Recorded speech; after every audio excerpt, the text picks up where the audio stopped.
Merci.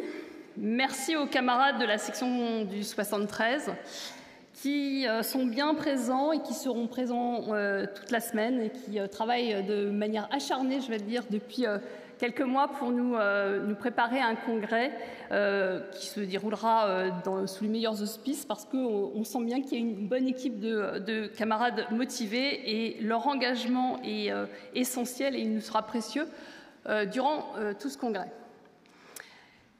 Alors, avant de démarrer ce discours d'ouverture de ce congrès, il nous semblait essentiel d'avoir une pensée pour Mélanie Grappinet, décédée la semaine dernière dans l'exercice de ses fonctions.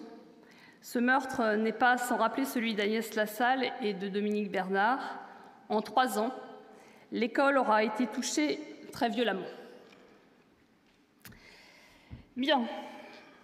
Alors, qui aurait pu prédire à Mulhouse qu'en 3 ans, nous allions avoir 6 ministres qui se succèdent à la tête de ce ministère?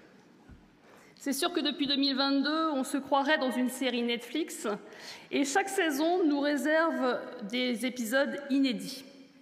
Cette instabilité ministérielle aura eu bien des conséquences sur la politique éducative, menée aussi sur les personnels. Nous le savons, l'école, et nous le disons régulièrement, l'école est au bord de la rupture et si on n'y sombre pas, c'est parce que l'ensemble des personnels tient cette école à bout de bras. Le cap fixé par Jean-Michel Blanquer a été maintenu durant ces 3 ans avec une volonté croissante de mettre au pas les enseignantes et les enseignants. Les différents projets ministériels ont mis à mal notre école publique.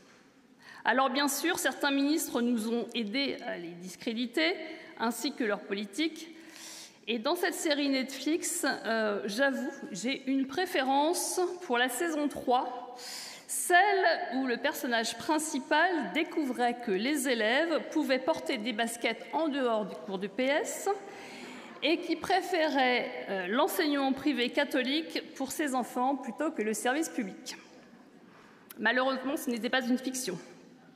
Avouons-le, le ministère fulgurant d'Amélie Oudéa-Castéra, puisque c'est bien d'elle que nous parlons, nous aura servi syndicalement à montrer les dérives d'un système qui détourne l'argent public au profit d'un système privé catholique. Le point commun de ces 6 ministres de l'Éducation aura bien évidemment été la méconnaissance de l'école et du terrain.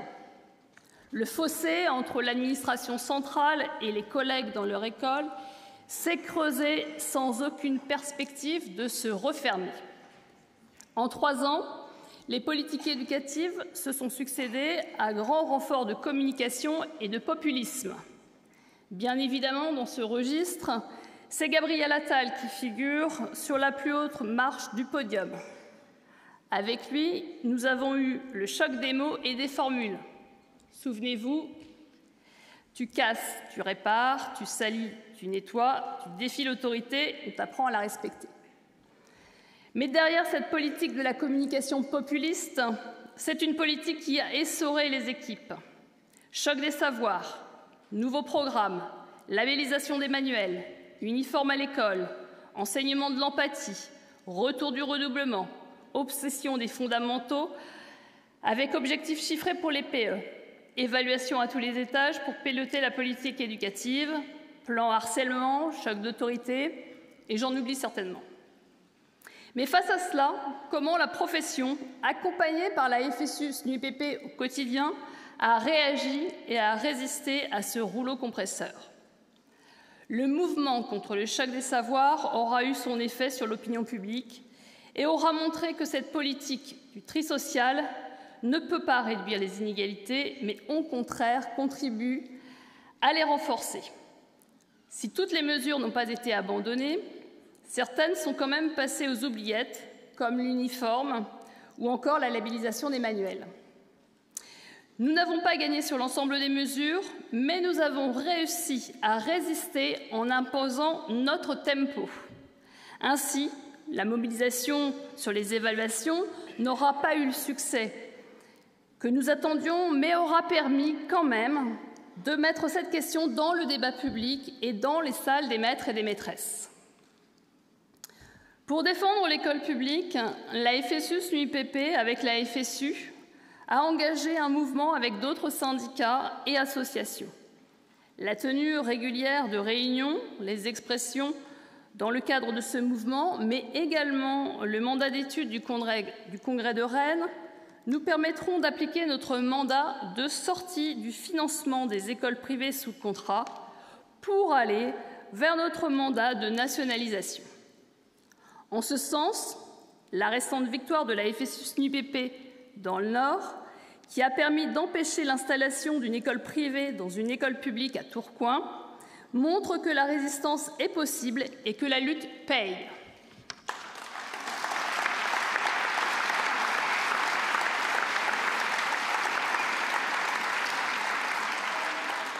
Durant ces 3 années, la FSU-SNUIPP n'a pas relâché ses efforts pour lutter contre cette politique éducative en multipliant les colloques, la formation militante, les publications thématiques, sans oublier bien évidemment la place laissée à la recherche dans les webinaires, à l'Université d'Automne et dans Fenêtre sur Cours. Ce lien historique avec la recherche est plus que jamais nécessaire pour asseoir et défendre notre projet éducatif. L'engouement des collègues pour les stages dans les départements ou les universités de printemps, qui d'ailleurs se sont multipliés durant ces 3 dernières années, est bien la preuve de la confiance de nos collègues, mais aussi de la vitalité de notre organisation syndicale. Une marque de fabrique qui nous distingue des autres et que beaucoup nous envient.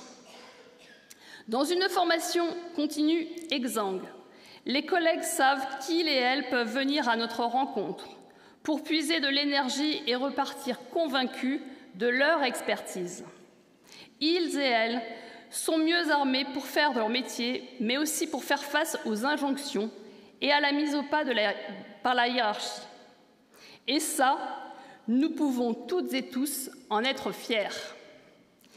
Si la mise en œuvre des programmes en maths et en français n'aura pas pu être empêchée, nous devons continuer à informer nos collègues de leur nocivité pour les élèves et défendre un autre projet qui permet l'émancipation par le savoir et la lutte contre les inégalités.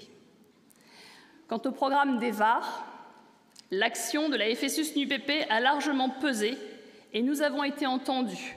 Le nombre d'amendements retenus par l'administration en témoigne. Bien sûr, il reste encore des choses à obtenir et des aménagements seront nécessaires, notamment pour inclure le S à EVAR. Nous sommes convaincus que notre travail de terrain auprès des collègues fera progressivement bouger les choses. C'est par et avec l'école que notre société deviendra féministe et ce programme y contribuera. Notre dernière campagne, l'inclusion, oui mais pas comme ça, aura également montré que la profession nous fait confiance et adhère à nos campagnes d'action. Cette campagne inédite, qui aura recueilli en quelques jours plus de 60 000 réponses, nous rappelle notre vocation première de syndicat majoritaire à l'écoute de la profession. Les résultats de cette enquête nous obligent à faire avancer l'école pour une inclusion réussie. Il nous revient maintenant de porter auprès des politiques et du gouvernement la nécessité de donner les moyens pour une école réellement inclusive, avec des personnels supplémentaires pour mettre en place notre mandat d'équipe pluriprofessionnelle. Pour cela, nous devons continuer d'exiger la tenue d'états généraux pour l'école inclusive et mettre autour de la table les associations de parents, les associations gestionnaires de SMS et les organisations syndicales de l'éducation nationale et du champ du médico-social. Nous avons d'ailleurs déjà amorcé ce travail en rencontrant certaines associations. L'école inclusive est à la croisée de chemins et demande une transformation de l'école. Celle-ci ne pourra pas se faire sans les personnels, et notamment en donnant enfin un statut aux AESH. Leur métier doit être reconnu et revalorisé. Le référentiel métier est en ce sens essentiel et fera d'ailleurs l'objet de débats dans notre congrès. Nous devons nous doter de mandats solides pour cette profession indispensable. Durant ces 3 années, c'est également la crise de l'attractivité de nos métiers qui s'est aggravée.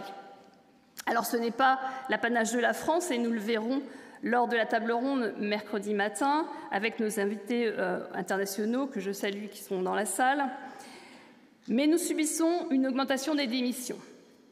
Certains rectorats ont redoublé d'inventivité en organisant des job dating et en recrutant des enseignantes et enseignants en 30 minutes chrono.